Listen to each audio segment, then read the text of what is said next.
Si os parece, vamos a comenzar.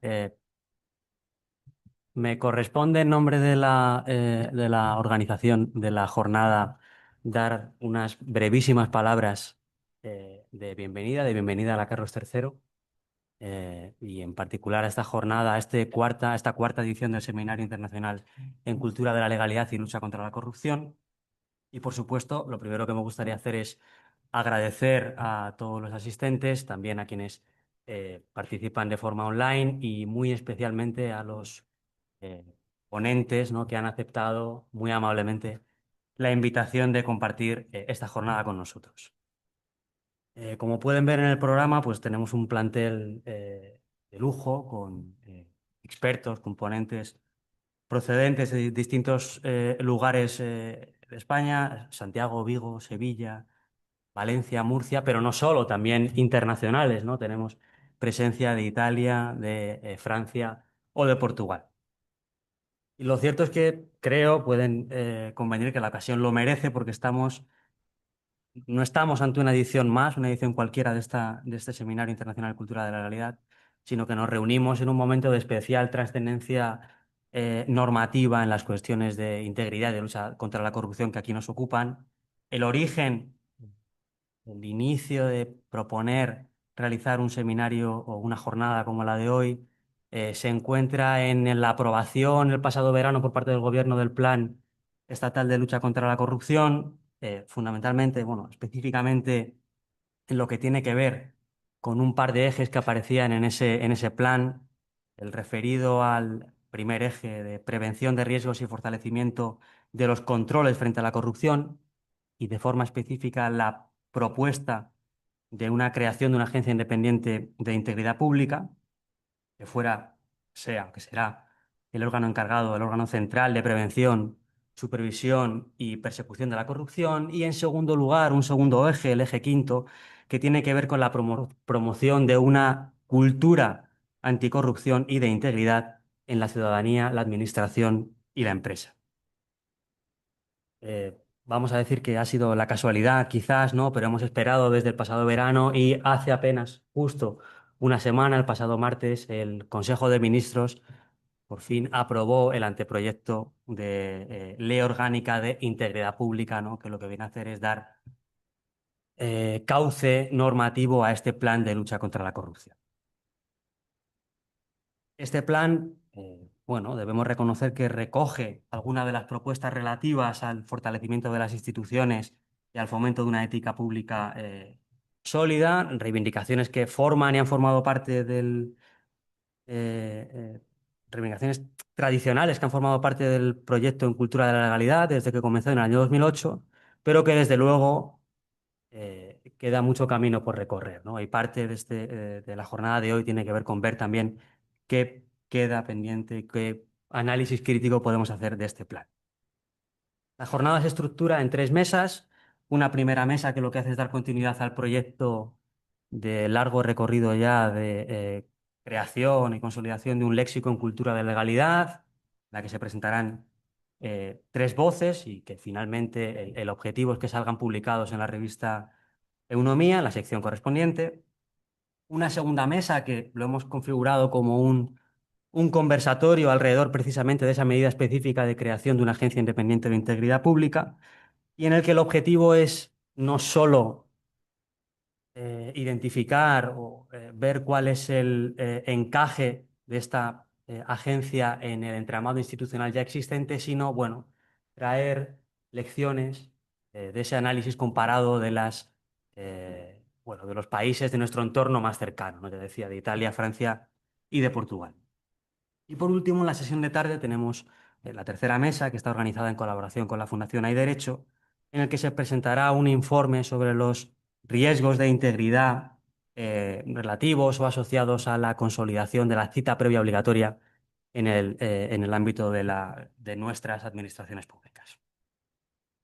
Debo decir que esta jornada se ha organizado en el contexto o en el marco del Ford Trust, financiado por la Comunidad de Madrid, y de la Red de Excelencia en Cultura de la Legalidad y Lucha contra la Corrupción, que precisamente finaliza el próximo 28 de febrero, con lo cual estamos haciendo, digamos, hoy una jornada de cierre de esta red. a quien conozca, aunque sea de pasada, el programa en Cultura de la Realidad, sabrá que en el caso de hoy, junto a Yolanda Gómez, el gran promotor de estas actividades, el director de la red y el director del programa es José María Sauca, que por cuestiones de salud pues, no nos puede acompañar hoy, con lo cual me gustaría mandarle un abrazo y estoy seguro de que si no puede conectarse online, en el futuro verá la retransmisión y tendrá oportunidad de conocer y de aprender de la conversación que tengamos hoy aquí. Así que sin más voy a ceder la palabra, voy a pedir a Yolanda Gómez y a los intervinientes, los ponentes de la primera mesa para que participen. Muchas gracias.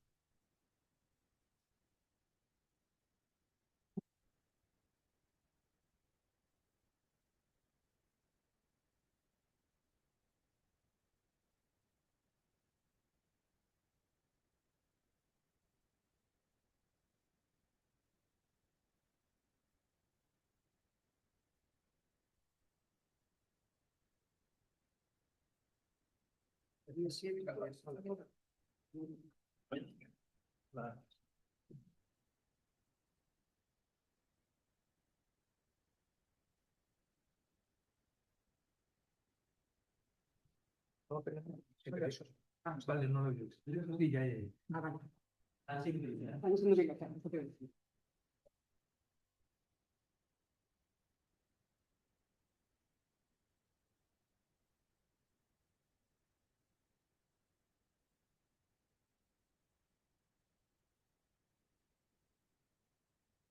Sí, sí. Gracias.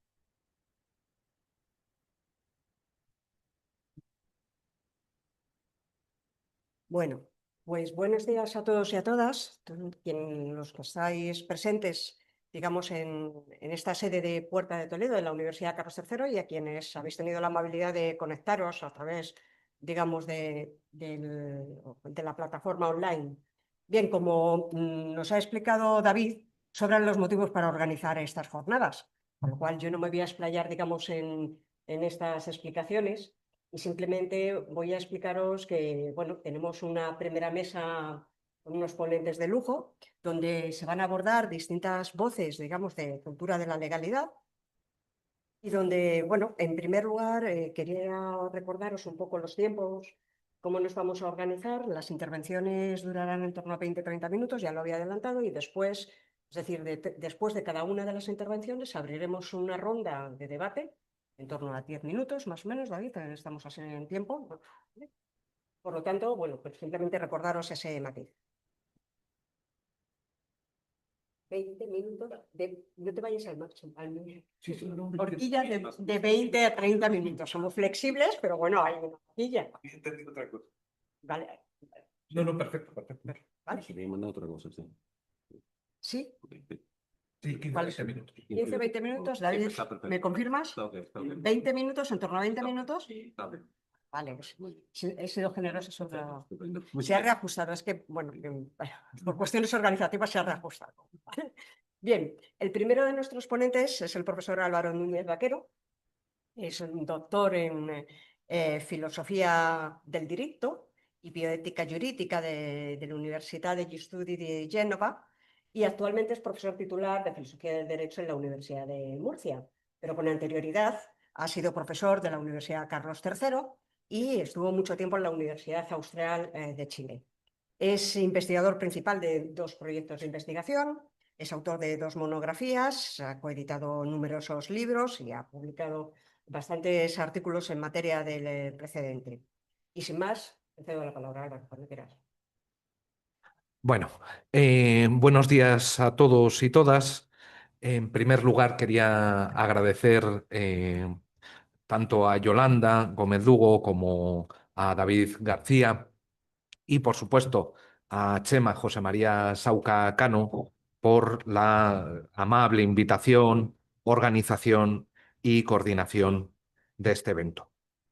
Bueno, yo de lo que voy a hablar hoy o la voz que voy a presentar hoy es aquella de soft law o derecho suave, derecho blando.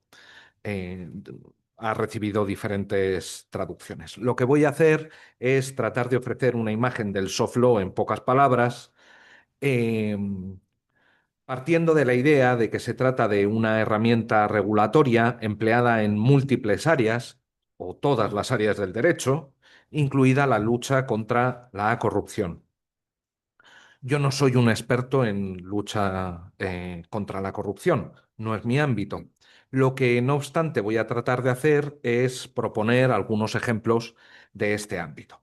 De hecho, cuando David hacía la presentación y mencionaba el Plan Estatal contra la Corrupción, evidentemente es un caso de soft law. Bueno, partamos de lo más fundamental. ¿Qué se entiende normalmente por soft law? Miren, hay multitud de definiciones, multitud de caracterizaciones, pero ha habido una muy similar, o ha habido dos muy similares entre sí, de dos profesores, Francis Snyder y Linda Senden, que han definido el soft law, con algunas variaciones entre ellos, como un conjunto de normas no jurídicamente obligatorias ni vinculantes, pero que pueden generar efectos prácticos en la versión de Snyder o efectos jurídicos indirectos en la versión de Linda Sender. Pero, ¿de qué estamos hablando? ¿A qué cosas nos referimos? Pues nos referimos a un montón de cosas, entre ellas las resoluciones de la Asamblea General de Naciones Unidas, pero en cosas que aquí no, que interesan más en este momento, a la guía de compras sociales de la Comisión Europea, un instrumento que ofrece una serie de directivas para que los órganos públicos, pero también privados, está abierto a su adhesión a órganos privados, compren de manera socialmente responsable. Las recomendaciones del Grupo de Acción Financiera, el GAFI, por sus siglas en español, que es el órgano internacional dedicado a presentar recomendaciones para la lucha contra el blanqueo de capitales que sirva para financiar el terrorismo. ¿Sí?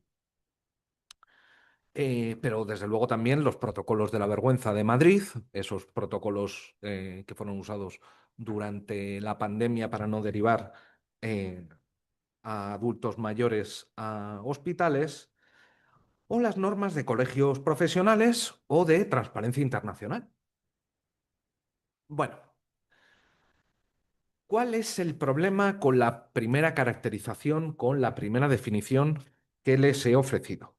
Pues miren, el problema de decir que el soft law es un conjunto de normas no jurídicamente vinculantes ni obligatorias, pero que pueden generar efectos jurídicos y efectos prácticos y efectos jurídicos indirectos, el problema es que hay determinados documentos que claramente son identificados como soft law y tienen efectos jurídicos directos, muy directos, y de hecho, a veces directos y vinculantes. Es más, el propio Tribunal de Justicia de la Unión Europea tiene una doctrina específica para dar cuenta de cuándo un instrumento de soft law proveniente de órganos de la Unión, especialmente de la Comisión, tiene efecto jurídico vinculante directo. ¿Sí? Hay un test con el contenido, la intención del autor, varias cosas. Pero que esto no es una cosa desconocida. Claro, este efecto, como les decía, puede ser de mayor o menor intensidad. Puede ser un efecto vinculante o puede ser un efecto meramente contribuyente. Les pongo un ejemplo de un efecto meramente contribuyente. Últimamente, en España, varios tribunales han usado la Carta Social Europea para revisar cuál es el máximo posible de las indemnizaciones por despido improcedente. En la ley se fija con un monto exacto. Ha habido jueces que han echado mano de la Carta Social Europea, que dice que la indemnización debe ser correcta y suficiente, si no me traiciona la memoria, y ha habido jueces que han utilizado esto para decir, no, hay que ampliar la, la indemnización por despido improcedente. Claro, en este sentido, el Tribunal Supremo lo ha rechazado diciendo que sí, que la Carta Social está vinculante, o sea, perdón, que la Carta Social Europea está muy bien, pero que no es vinculante y que no es un argumento suficiente para cambiar los montos indemnizatorios. Sin embargo, cuando estamos hablando de efectos jurídicos del soft law, una de las primeras distinciones que aparece es aquella entre efectos jurídicos indirectos y directos. normalmente se dice que el soft law solo tiene efectos jurídicos indirectos. Comencemos por estos. ¿Qué se entiende normalmente por efectos jurídicos indirectos? Pues miren, se entienden al menos tres cosas. La primera de ellas es cuando un documento jurídicamente vinculante, ley, contrato, tratado internacional, sentencia, hace una remisión expresa a un instrumento de soft law. Aquí, claro, cumplir con el tratado o cumplir con el contrato implica cumplir también con el soft law. Pero hay un segundo modo o un segundo tipo de efecto jurídico indirecto, que es el que se produce no cuando el derecho vinculante hace una remisión al soft law, sino cuando sucede lo contrario. El soft law habla sobre derecho vinculante, pero el derecho vinculante no menciona el soft law. Y hay algunos casos excelentes. Por ejemplo, no sé si saben lo que es el Comité Zanger. El Comité Zanger es un comité de expertos que interpreta de manera auténtica el artículo 3.2 del Tratado de No Proliferación de Armas Nucleares. Lo que hace este organismo es dedicarse a crear la Trigger List, que es una lista respecto de con qué máquinas se puede comerciar y con cuáles no, y con qué materiales se puede comerciar y con cuáles no. Vamos, que es quien dice qué materiales puede tener Irán y cuáles no. Y hay una tercera forma. La tercera forma es cuando lo que tenemos es que el soft law no hace mención al derecho vinculante, pero de algún modo, bien en el texto de soft law, bien porque los propios operadores jurídicos lo vinculan, lo que se hace es remitirse a un principio general del derecho y a partir de ahí se empieza a considerar que cumplir el soft law es cumplir con ese principio general del derecho. Por ejemplo, el protocolo para juzgar con perspectiva de género de la Suprema Corte de Justicia de la Nación de México, que dice en su primera página, yo no soy vinculante, pero en primera nota dice, pero doy cumplimiento a la obligación de los poderes públicos de promover los derechos humanos. ¿Vinculante o no vinculante? Bueno, pero lo que sí puede generar problemas para la definición de soft law o esa primera definición de soft law es precisamente los efectos jurídicos directos. ¿Cómo se pueden producir estos efectos jurídicos directos? Miren, un caso medianamente sencillo es aquel en el que se emana un instrumento de soft law, que parece soft law, no hay demasiadas dudas, pero después, por un acuerdo normalmente implícito entre los receptores, se convierte en vinculante. Los receptores comienzan a considerar que eso en realidad les vincula. ¿Sí? Aquí, en este caso, no es que el soft law deje de ser soft law, es que es soft law porque ha sido formulado como soft law, pero los operadores jurídicos empiezan a considerarlo como vinculante. Por ejemplo, los acuerdos interbancarios de Basilea o los comentarios a las reglas de procedimiento de la Asamblea General de Naciones Unidas. Estos salieron y dijeron, bueno, esto es con lo que hay que funcionar.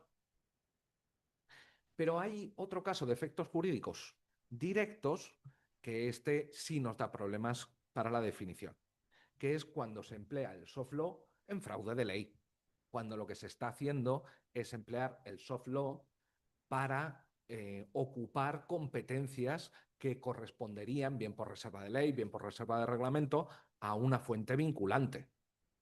Y claro, en estos casos, quien emana este tipo de soft law lo hace con intenciones claramente de vincular, pero evitando todo el procedimiento de una ley o un reglamento. En fraude de ley, lo que están haciendo es saltarse todas las normas de procedimiento. Yo convendría o creo que es más conveniente dejar de hablar en estos casos de soft law y hablar de derecho irregular o de derecho ilegítimo, en términos de Ferrajoli, como quiera. Eso sí, no hay que confundir este tipo de soft law con ese soft law que tiene, primero, mecanismos de control de cumplimiento y segundo, mecanismos para forzar el cumplimiento. Tradicionalmente se había dicho que el soft law no tiene ni mecanismos de control ni mecanismos de coerción. Bueno, desde hace tiempo se reconoce que existe una cosa llamada soft coerción. Es decir, que primero, ¿tenemos mecanismos para determinar si alguien ha cumplido o no con el soft law? Muchísimas, desde el mecanismo complain or explain, o cumples o tienes que justificar por qué no lo has hecho, hasta las misiones de visita, los informes. Pero además de esto, además de que tenemos control acerca del cumplimiento, también tenemos consecuencias, aunque no sean consecuencias jurídicas, pero tenemos consecuencias frente al no cumplimiento, como por ejemplo la pérdida de oportunidades, que el comportamiento alternativo sea hipercostoso o prácticamente imposible, o el aislamiento. Por ejemplo, en este caso funciona muy bien el ejemplo del Gafi y sus recomendaciones para la lucha contra el blanqueo de capitales. Y es que, claro, si tú no cumples el Gafi, las recomendaciones del Gafi, hay una sanción prevista. Bueno, a ver, primero, la organización deja de prestarte apoyo técnico en la lucha contra el terrorismo, que cuando estamos hablando de países sin demasiados recursos, esto es un problema. Segundo, eres marcado como incumplidor. Y si eres marcado como incumplidor, el resto de agentes tienen sospechas de que seas un país que financia el terrorismo. Y claro, esto termina en tres que te están aislando, porque nadie quiere comerciar con un país que financie el terrorismo. Bueno, de este modo, me parece que nos toca volver a la definición inicial y darnos cuenta de que no podemos fijarnos en el hecho de que sea vinculante o no vinculante para decir que es soft law. Lo que tenemos que hacer es recurrir a una característica más soft, más suave, para poder caracterizarlo a todo. Y es que, miren, yo creo que el soft law es siempre relevante jurídicamente. ¿Qué quiere decir esto? Quiere decir que el soft law siempre puede ser alegado en una justificación jurídica, tanto si es frente a un tribunal como un órgano administrativo o alguien que quiere justificar sus propias decisiones. No es que el soft law sea inmediatamente jurídico, que forme parte del derecho. Hay casos de soft law que sí forman parte del derecho. Artículo 288 del Tratado de la Unión Europea dice expresamente que informes y recomendaciones no son vinculantes, pero es una fuente prevista por el propio tratado. Sí, ese es el caso excelente. Pero más allá de que pertenezca o no, decidir conforme a soft law es como si fuese un second best jurídico. A ver, no es como cumplir con las leyes. Y desde luego, si hay un conflicto entre soft law y leyes, el razonamiento jurídico tendería o tiende a decir que lo que hay que cumplir es el derecho vinculante, no el soft law. Ahora bien, en todos aquellos espacios en los que los órganos tienen discrecionalidad para decidir de manera conforme al soft law hace tu decisión jurídicamente más correcta o hace tu decisión jurídicamente mejor. ¿Por qué sucede esto? Sucede esto porque el soft law proviene siempre de autoridades institucionalizadas. ¿Qué quiere decir esto? Que normas, consejos, recomendaciones, guías provienen, cuando estamos hablando de soft law, de sujetos con autoridad práctica o epistémica. Lo que dicen cuenta por el hecho de quién lo dice.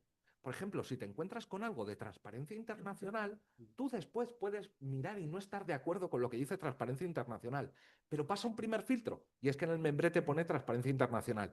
Ni os digo cuando estamos hablando del Defensor del Pueblo, del Consejo de Estado o de cualquier otro órgano.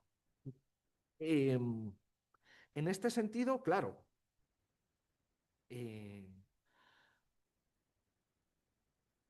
o mejor dicho, lo que hay que tener claro es que una cosa es que yo pueda usarlo para justificar posiciones jurídicas o para justificar decisiones jurídicas, y otra distinta es que esto sirva siempre para justificar suficientemente. Estos son dos cosas diferentes, porque, vamos a ver, uno puede usar el soft law para justificar una decisión dentro de un cierto margen de discrecionalidad, y otra es que lo alegue como único motivo para justificar su decisión. Hay que tener claro que a veces puede servir, a veces no, pero esto es contingente de cada instrumento. Pero si se actúa racionalmente, siempre, siempre va a ser tenido en cuenta. Por ejemplo, en este sentido, si se fiscaliza la adjudicación de un contrato público, no es lo mismo alegar la guía de compras sociales de la Comisión o la guía práctica de autodiagnóstico de corrupción de Transparencia Internacional a que no se haga.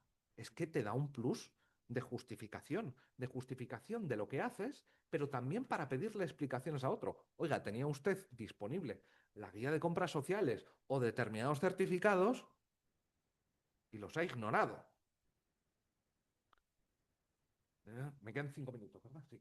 Menos de 5 minutos. Bueno, paso entonces a ventajas e inconvenientes. Vamos a ver. El soft law es una herramienta muy útil, pero como toda herramienta de gobierno público o de governance, peligrosa y con sus virtudes.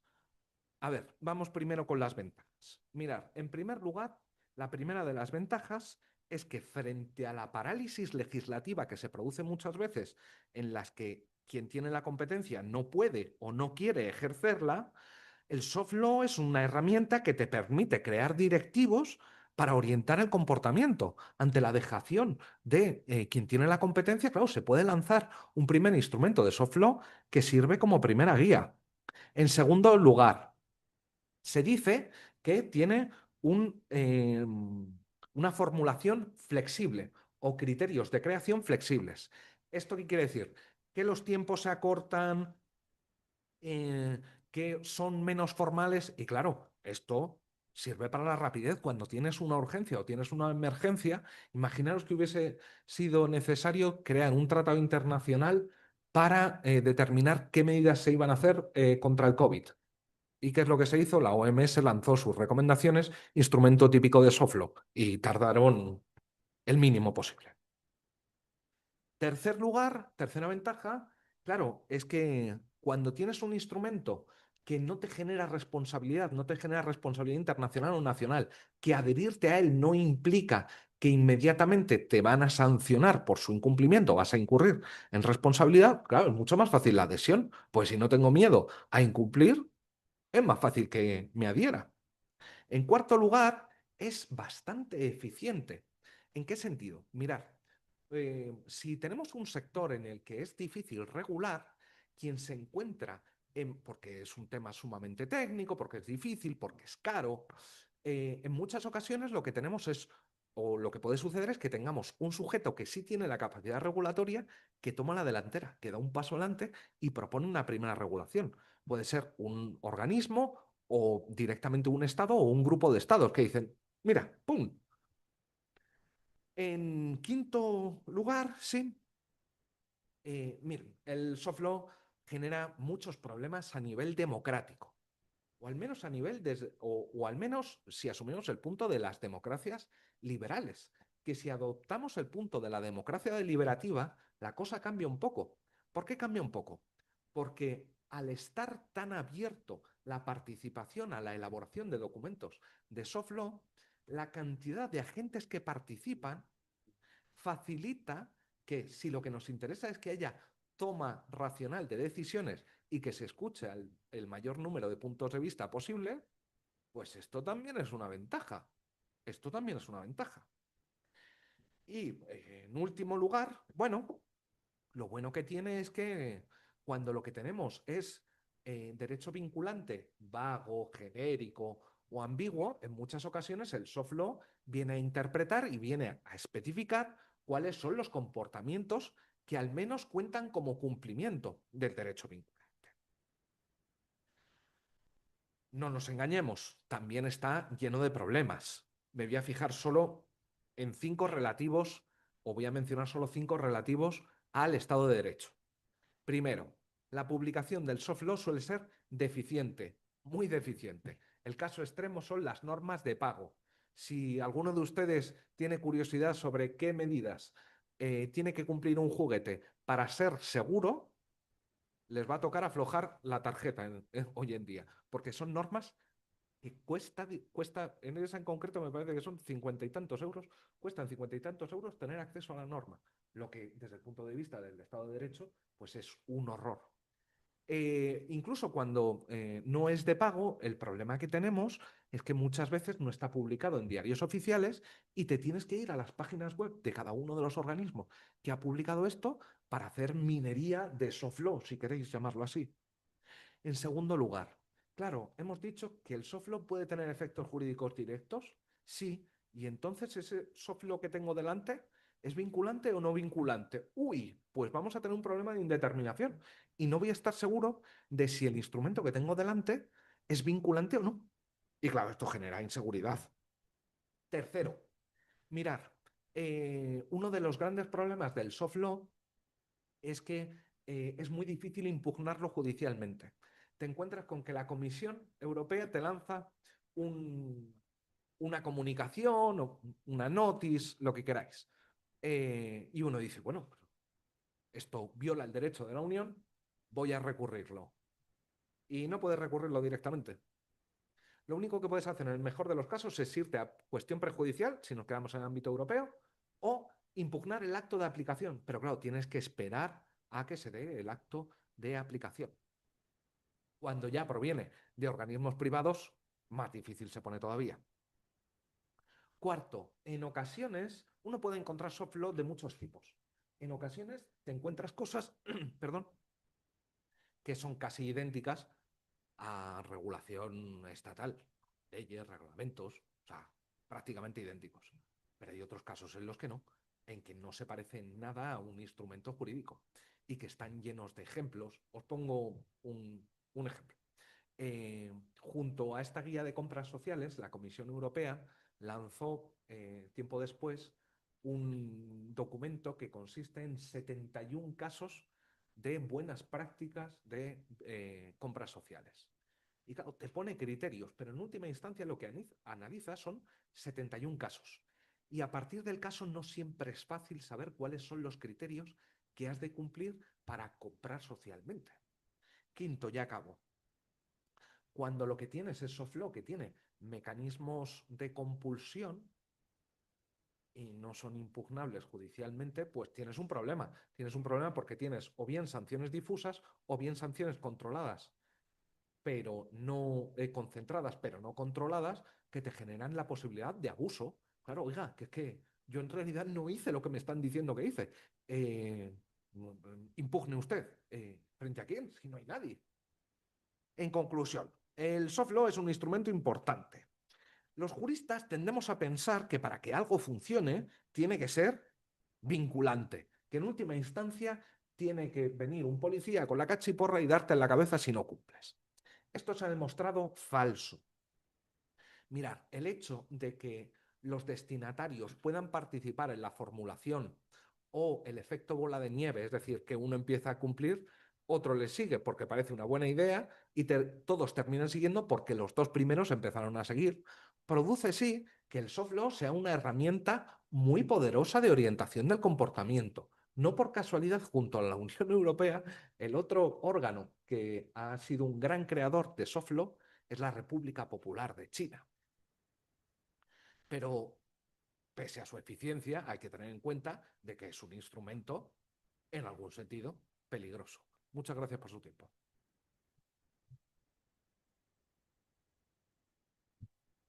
Muy bien, muchas gracias Álvaro por esta ponencia tan brillante y tan interesante sobre cosas, vamos, que creo que son susceptibles de ser debatidas y seguro que generan algunas preguntas por parte del público, así que abrimos una primera ronda de debate sobre la ponencia que se de Álvaro. Sí.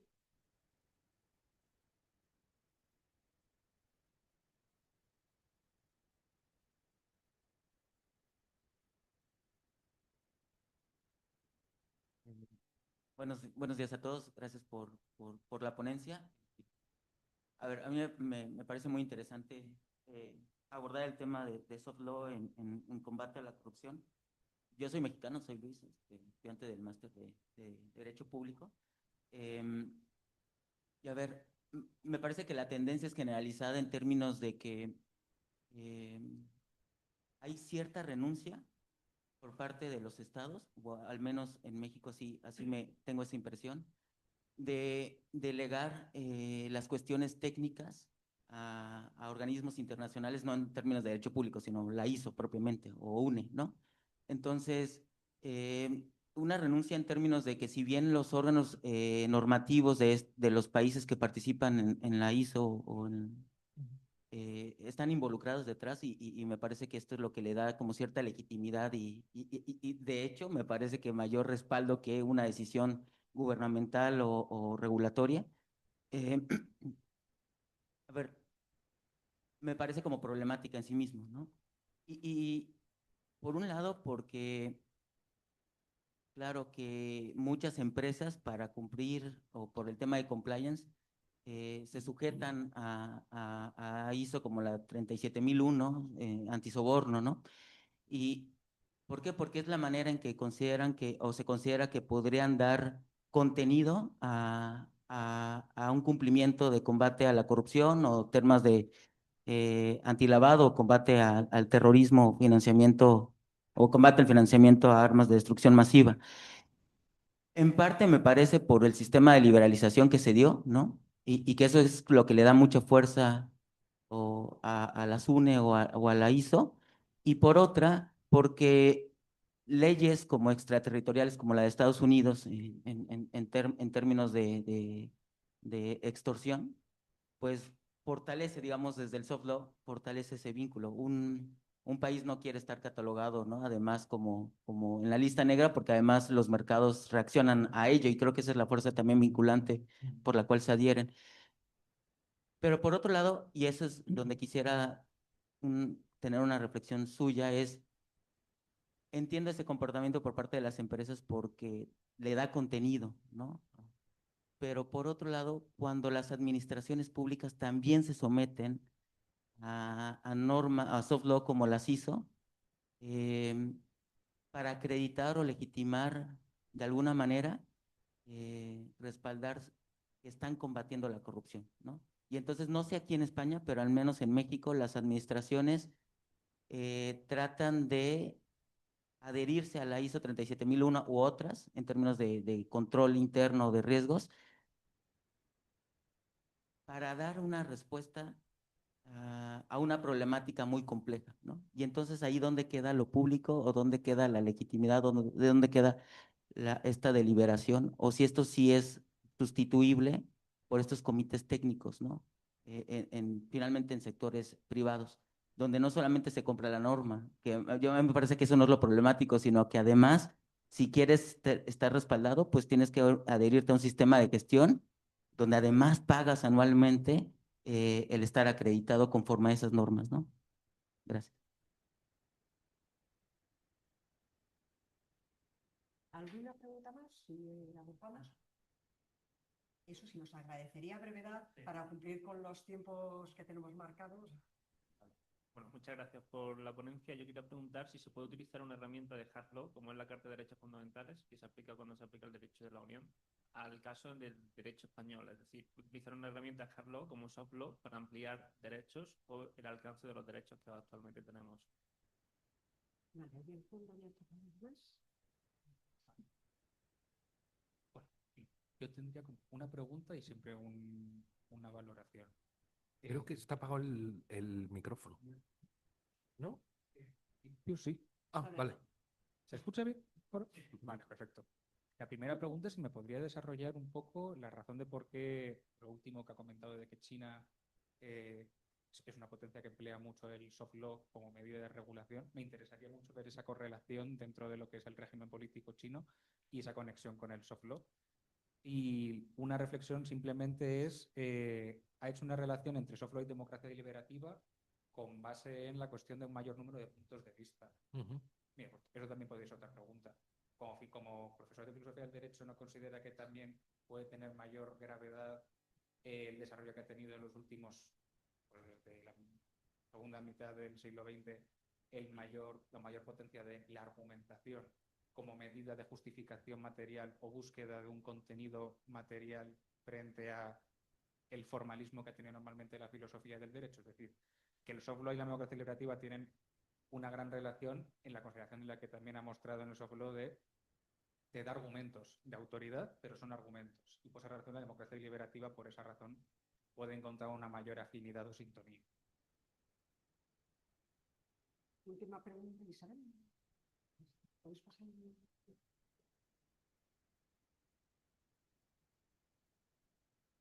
Gracias.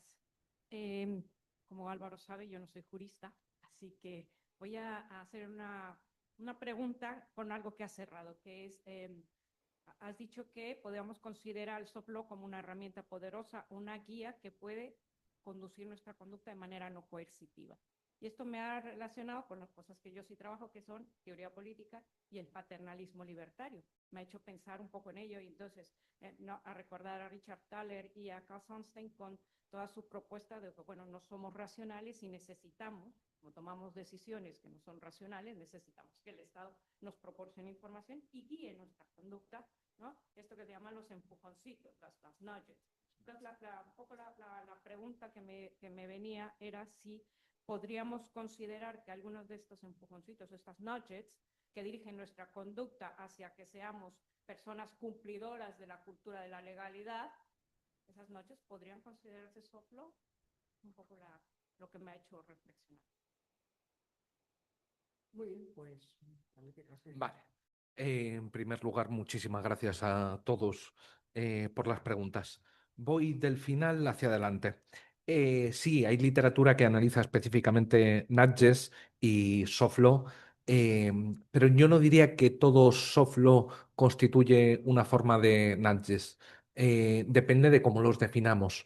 Si lo que estamos pensando es en impedimentos que hacen que tu opción racional sea porque la otra tiene un coste demasiado elevado, el tipo de conducta que está previsto en el soft law, te diría sí, pero no todo el soft law. Por ejemplo, la guía de compras sociales no te pone de ningún modo frente a una opción de tengo que elegir esto o elegir un mal, de hecho.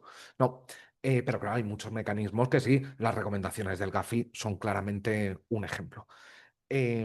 Claro, es que de la premisa de la que parte buena parte del soft law es que hay muchas veces que los sujetos racionales, incluido administraciones públicas e incluso el Estado, no tiene la capacidad para regular o supondría un coste tan alto que tiene mucho más sentido adherirse a una norma de soft law. No en todos los casos, no siempre, pero con algunas materias sí. Sigo. Soft law y democracia deliberativa. A ver, lo primero que quiero decir es que desde el punto de vista de la democracia liberal, el soft law tiene gigantes problemas, gigantescos. Cito un par de ellos. Primero, ¿quién elige a esa gente? Segundo, ¿cómo responde esa gente? Porque accountability, cero prácticamente. De hecho, normalmente no tenemos ni idea de quiénes son. Es muy simpático ver alguna de las reuniones del GAFI en el que lo único que se encuentran son varones de mediana edad blancos y llama bastante la atención.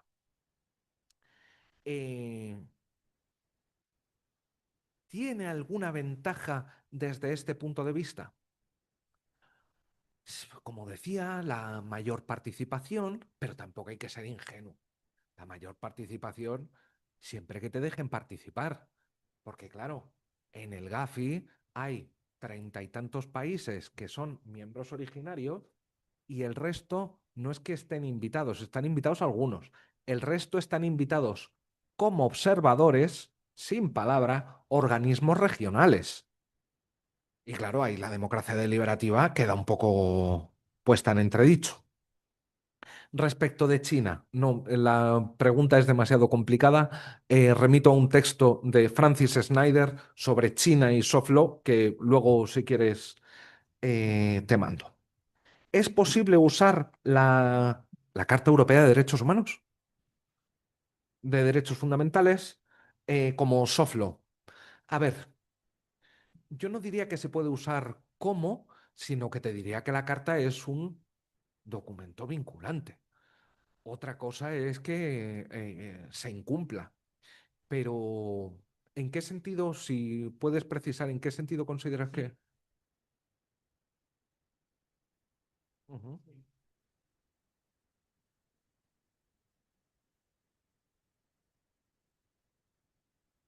Ah, vale, vale, vale. No te había entendido. Lo que pasa es que yo no te diría que hace falta recurrir a la categoría de soft law para esto. Yo te diría que bastaría con decir que es una interpretación conforme, eh, cosa que sí está prescrito por el derecho de la Unión para todos los Estados miembros y que tienen que interpretar de conformidad con el derecho primario y secundario. Em, Legitimidad y deliberación. A ver, un poco lo que decía antes. Cuidado, que a veces los costes de deliberación son exorbitantes.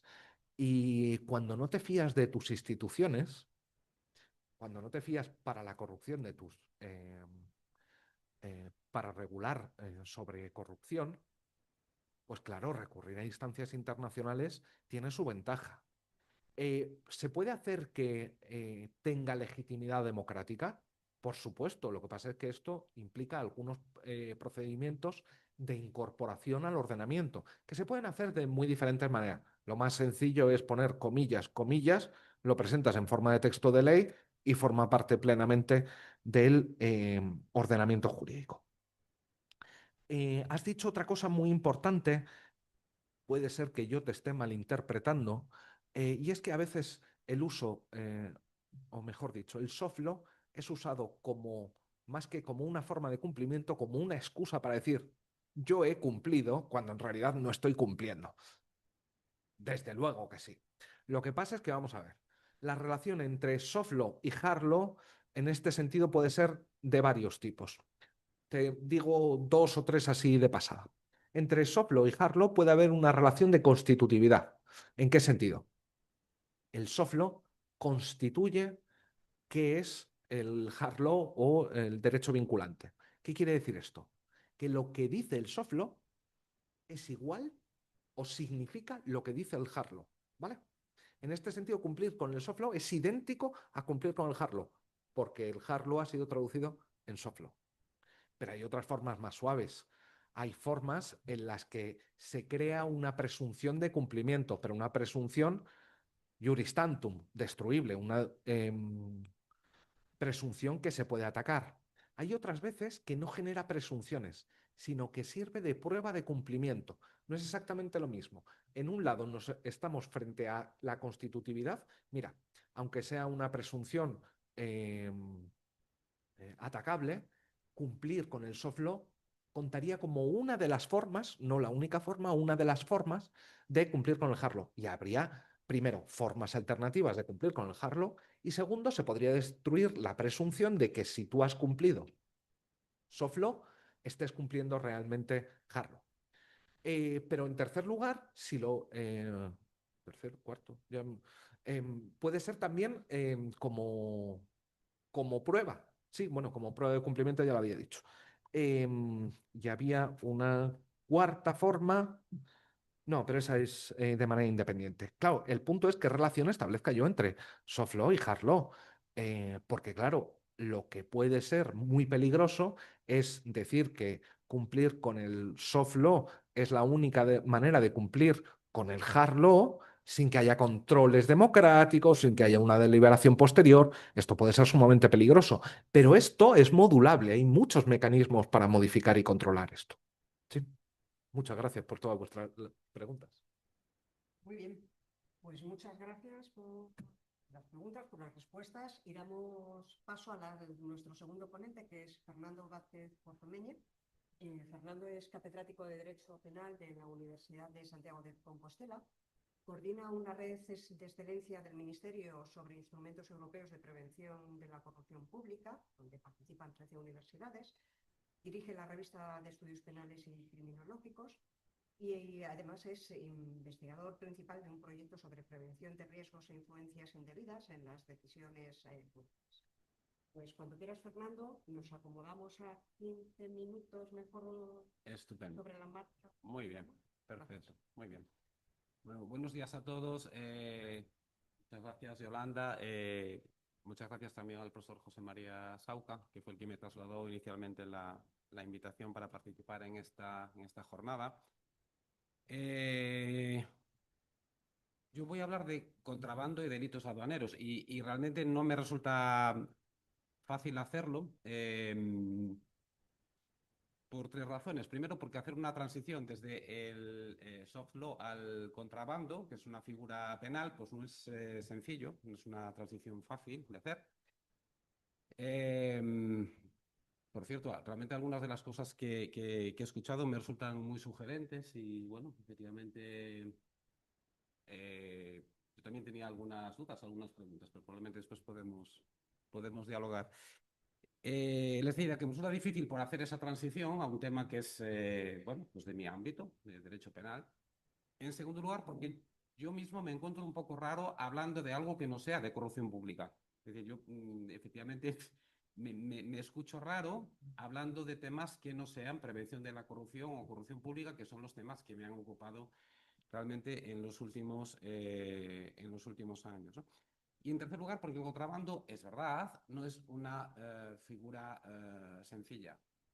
No es una figura sencilla, no es un delito sencillo de explicar, ni en un contexto de penalistas, con lenguaje de derecho penal, y mucho más, digamos, en un contexto más transversal como es este, ¿no?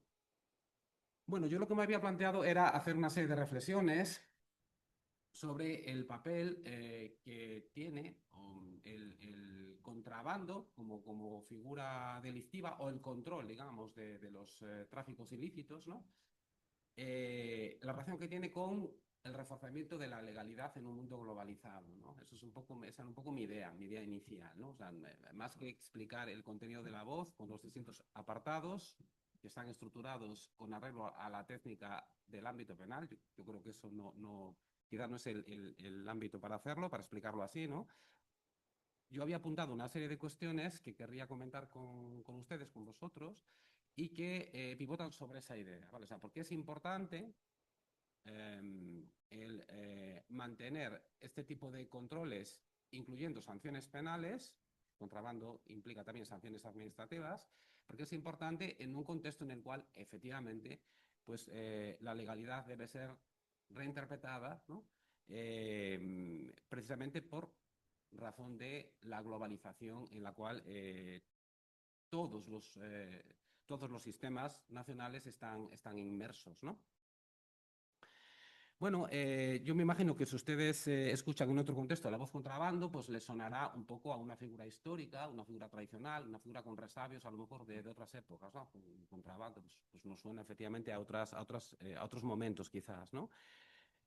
Sin embargo, es cierto que el estudio del contrabando, ¿no? De lo que es el contrabando, de la delincuencia aduanera, pues nos da una posición privilegiada para examinar esto que les comentaba antes, o sea, en qué consiste la legalidad en un mundo globalizado, efectivamente, ¿no? Traído a mi campo, lo difícil que es articular desde un sistema penal conductas que pivotan sobre sistemas multinormativos, vamos a decirlo de esa manera, ¿no? El contrabando es una cosa un poco extraña en el ámbito del derecho penal, básicamente, bueno, esto seguramente no lo saben, pero básicamente porque no está en el Código Penal. No es un delito que se castigue en los códigos penales, normalmente hay leyes penales especiales. En el caso de España, pues hay 3 o 4 delitos que por razones de diverso orden se han sacado del código tradicionalmente y son objeto de una legislación que es penal, pero está fuera del código. Esto a su vez genera también un debate muy interesante sobre si las otras cosas que aparecen en el código también le son aplicables, en fin, eso ya es un debate más técnico, pero esa decisión es una decisión tradicional, como decía, siempre ha habido una ley penal de contrabando, una ley administrativa y penal de contrabando, y en nuestro caso esa ley viene del año, es la ley orgánica 2/1995, una ley que luego fue profundísimamente reformada en el año 2011 como consecuencia de que la Unión Europea aprueba su código aduanero, el código aduanero de la Unión que vincula a toda la Unión.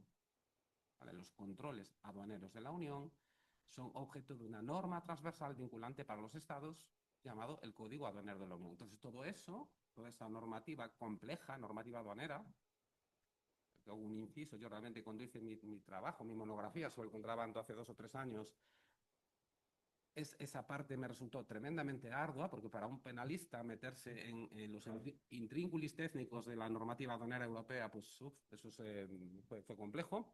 Pero, en fin, tenemos una normativa aduanera sumamente compleja y que, de alguna manera, condiciona absolutamente luego lo que los estados de la Unión hacen en materia de contrabando. Porque contrabando, en definitiva, es la introducción de mercancías vulnerando la legalidad aduanera, que, repito, la fija la Unión, no la fija España. Entonces ahí tenemos un elemento sumamente complejo. Entonces este es un sistema normativo multinivel, ¿no? Que funciona en varios estratos, en varios sustratos. Es una característica que nos permite identificar el contrabando como algo que llama la atención o algo digno de mención, de atención, ¿no? En este contexto de las nuevas legalidades. Las nuevas legalidades, también penales, y que no pivotan exclusivamente sobre el derecho nacional, sino sobre distintos elementos a nivel internacional. Entonces, el contrabando es una especie de bisagra, un delito bisagra, que pivota, por una parte, sobre lo que llamaríamos el derecho del mar. Después hablaré sobre esto, el papel que tiene el mar como espacio de seguridad. El mar, que es un poco la vía fundamental para realizar los tráficos ilícitos, sigue siéndolo, por esos espacios jurisdiccionales de difícil control que ofrece. El mar es un territorio distinto, angosto, complicado, efectivamente. Entonces, el contrabando se sitúa entre ese elemento que llamaríamos el derecho del mar. Se sitúa también entre todos esos instrumentos internacionales de cooperación judicial internacional, porque el contrabando, el gran contrabando, tiene que ver con la delincuencia organizada, con las redes, efectivamente, de tráfico. Eso es un tema internacional, transnacional, absolutamente. Tiene que ver también como bisagra con el derecho de la Unión y tiene que ver como bisagra con el derecho nacional. Esos son los distintos niveles. Por eso hablaba yo antes de estructuras multiniveles, un delito sobre estructuras multiniveles, un delito difícil de encajar, digamos, en una sola de ellas, juega, ¿no? Bebe de todas ellas al mismo tiempo. ¿Qué hay detrás del contrabando? ¿Por qué es quizás demasiado atrevido preguntarlo así directamente, pero ¿por qué hay que sancionar el contrabando? Pues pensamos efectivamente en esas redes, ¿no? Esos grandes tráficos ilícitos, obviamente, con las repercusiones negativas que tienen para cualquier Estado, para cualquier sociedad, ¿de acuerdo? Pero el contrabando no solo castiga esto, no solo castiga esto. Hay otras formas de contrabando que son, digamos, aparentemente menos nocivas. Entonces, ¿qué hay detrás del contrabando? ¿Por qué ningún Estado ha renunciado a castigar el contrabando, todas las formas de contrabando, ¿no? Bueno, esto no es obviamente ya una mera cuestión recaudatoria. O sea, en el pasado, cuando les hablaba del contrabando como una figura con resabios históricos, en el trasfondo siempre estaba el tema de lo que pierde el Estado al defraudar el pago de los aranceles, de los famosos aranceles, efectivamente, ¿no? De lo que pierde el Estado, el que no ingresa al Estado, ¿no? Cuando no se pagan los aranceles que hay que pagarle por entrar mercancías y vender mercancías en el propio Estado. Esto no tiene nada que ver con eso. El contrabando en el mundo globalizado es muchísimo más que eso.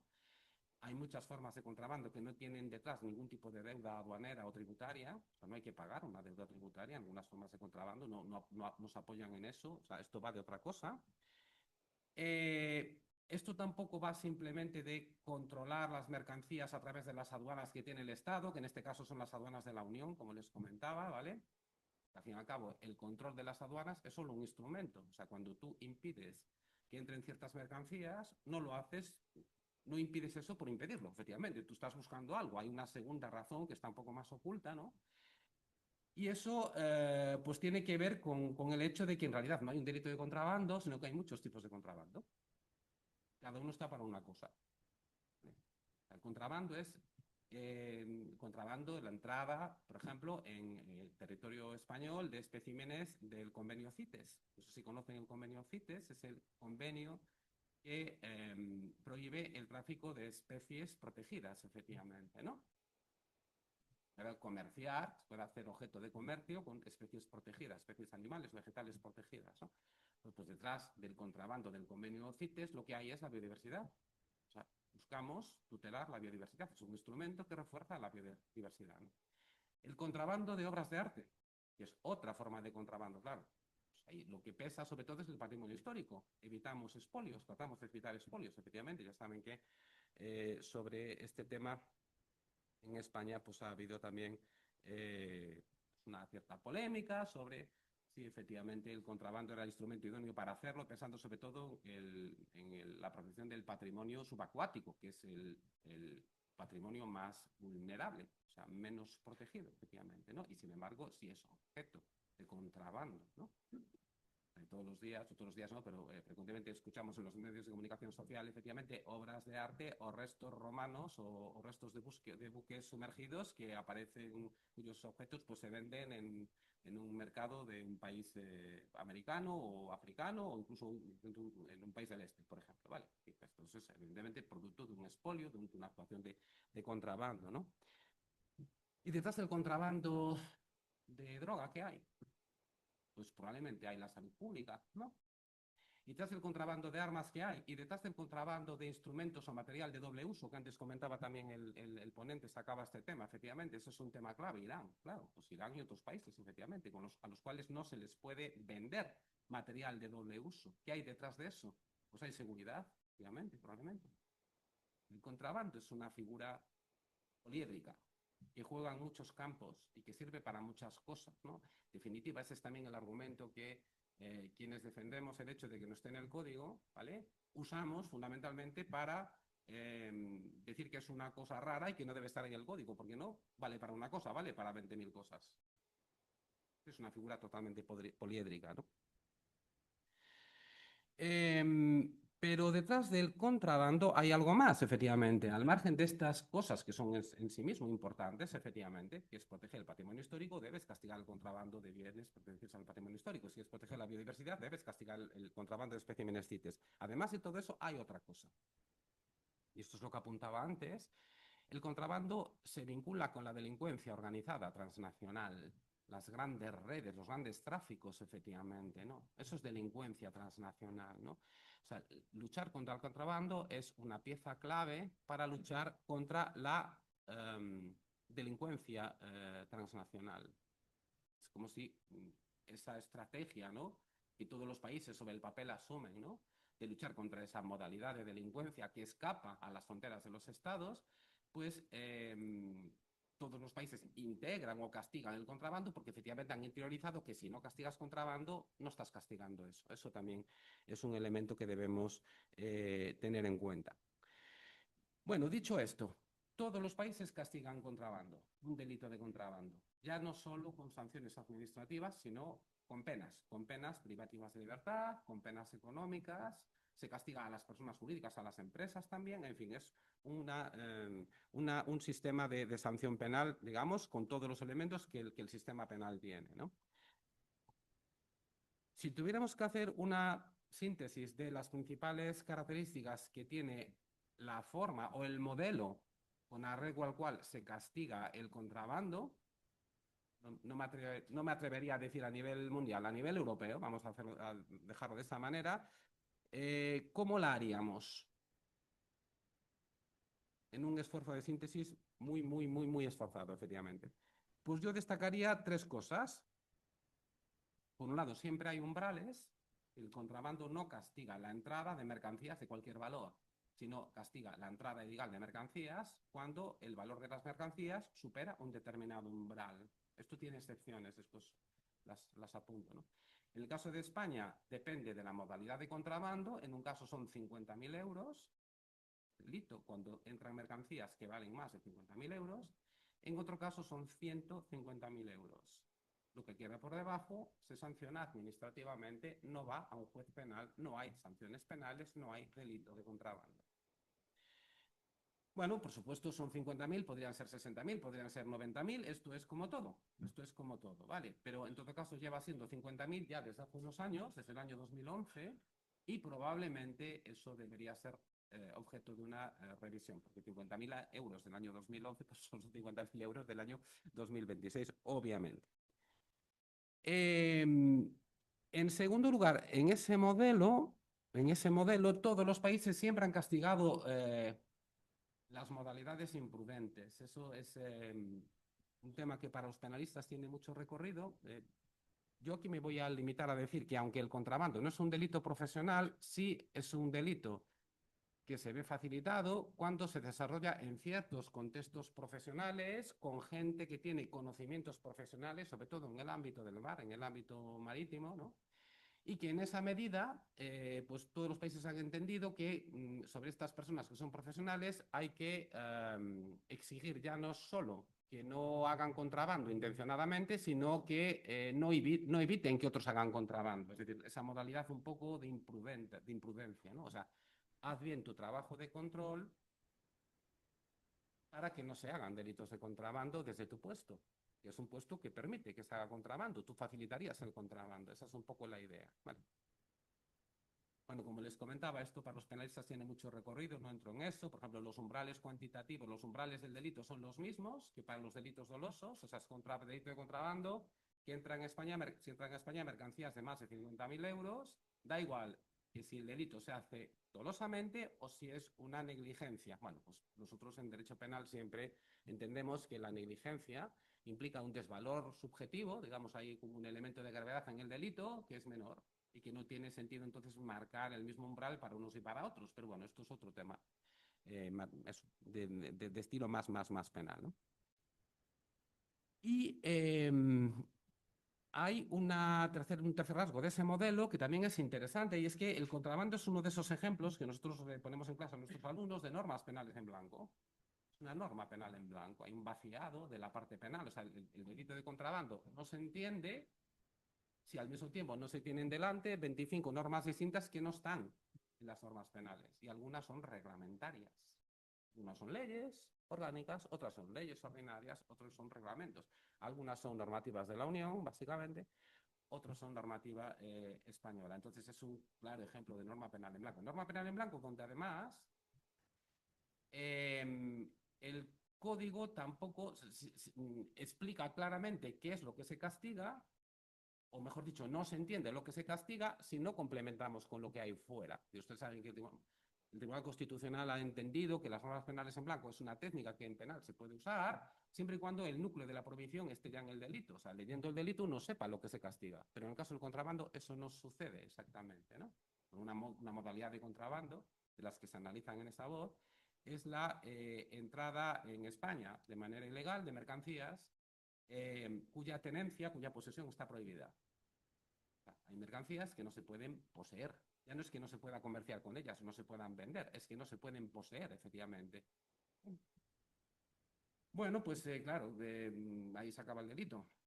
Entonces el código no tiene una lista, o la ley del contrabando tiene una lista de las mercancías que no se pueden tener. Tenemos que ir a buscar un montón de normas que están fuera, efectivamente, leyes distintas de distintos ámbitos que nos dicen está prohibida la posesión de esto, está prohibida la posesión de esto.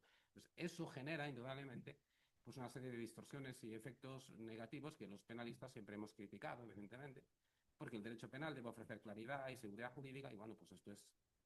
Pero bueno, esto también se justifica, quiero decirlo, yo todo lo justifico ahí, ¿no?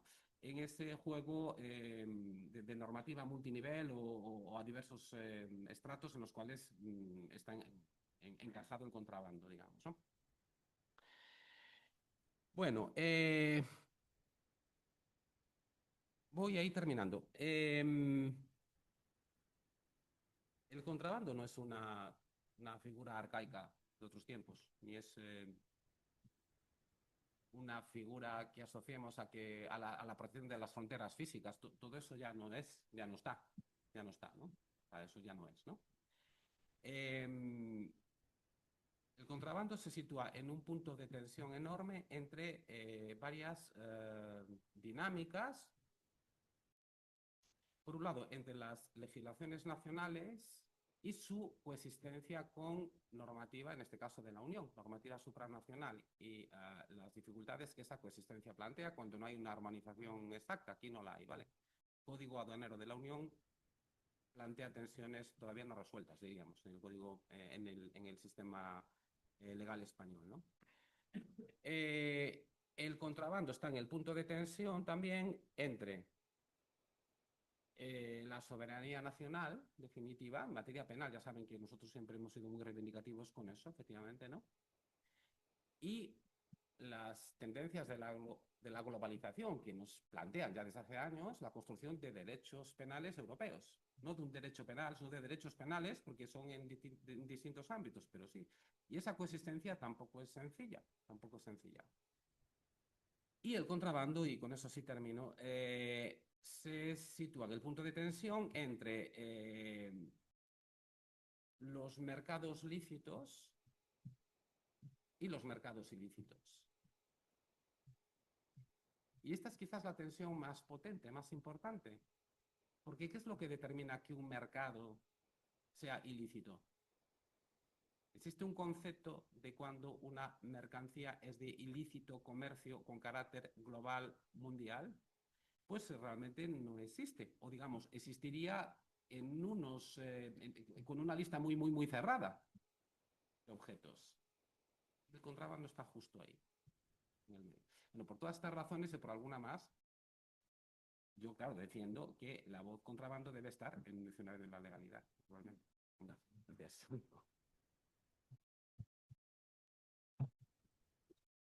Muchas gracias, Fernando, por esta ponencia tan sugerente sobre el contrabando. Muy interesante. Bueno, pues de nuevo abrimos una ronda de preguntas breves, en la medida de lo posible, acerca de estas cuestiones. ¿Quién tiene el micro? Buenos días, Luis Sousa. Yo soy cientista político, no de derecho, pero trabajo con derecho todos los días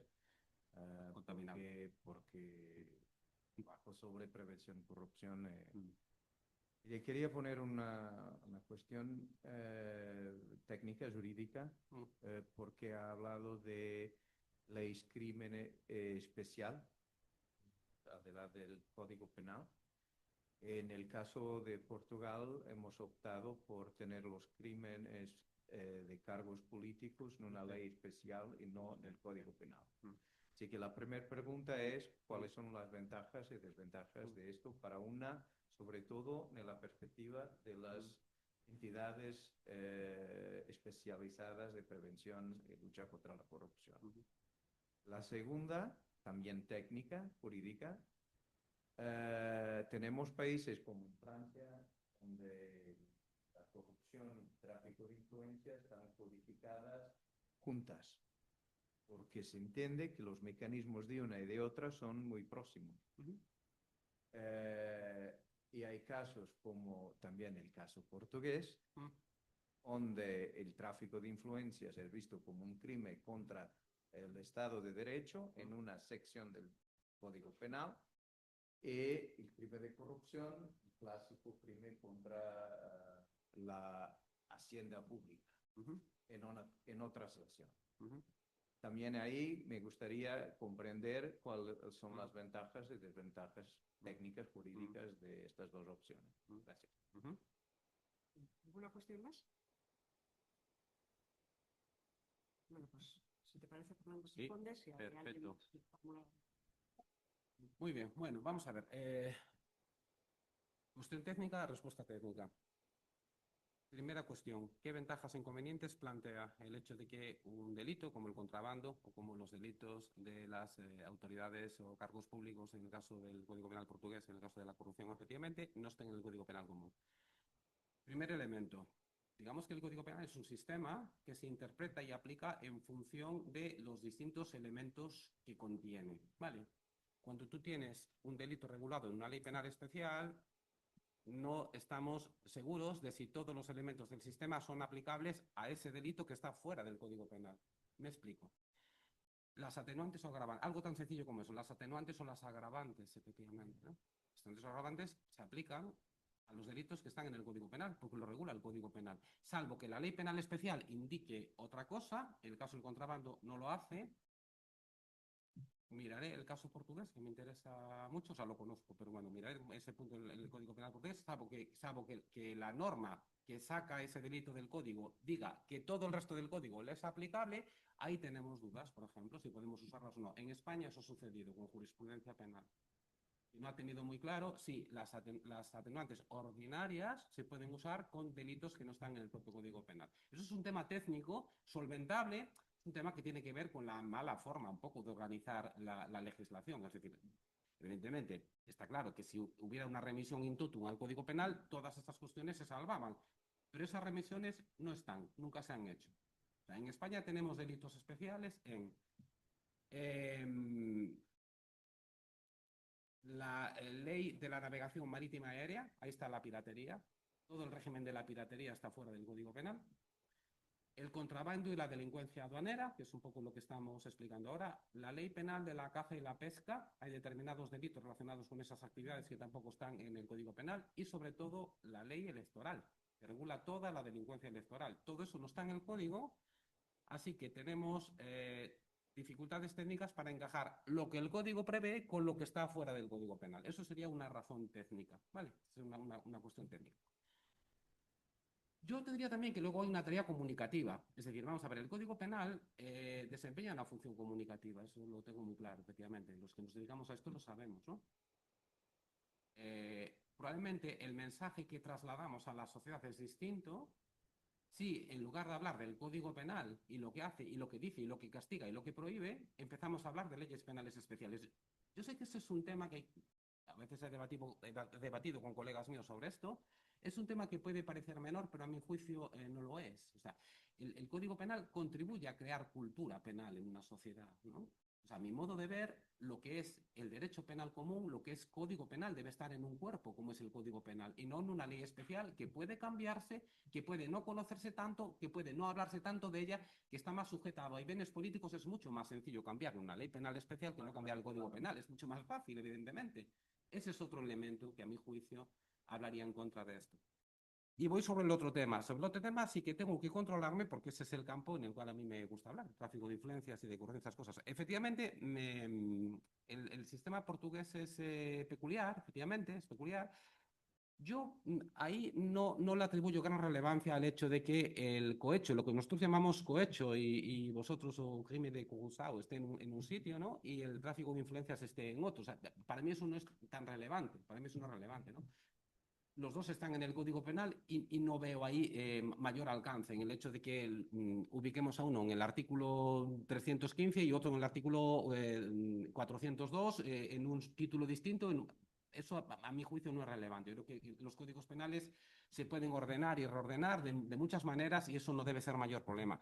El problema es un poco cómo se tipifican. Entonces, en el caso, por ejemplo, mira, del Código Penal portugués, bueno, pues hay cosas de vuestro código que a mí me suscitan muchas dudas sobre el tráfico de influencias. El tráfico con influencias falsas, por ejemplo. Eso es un tema que a mi juicio pues es una cosa que debería enmendarse. Pero bueno, no le atribuyo más relevancia al hecho de que uno esté en un sitio y otro no. Sí es más relevante que un delito esté en el Código Penal o esté en una ley penal especial y que luego esa ley pues, sea objeto de vaivenes políticos. Eso sí me parece mucho más relevante. Pero en efecto de comunicación, como decía, la ley.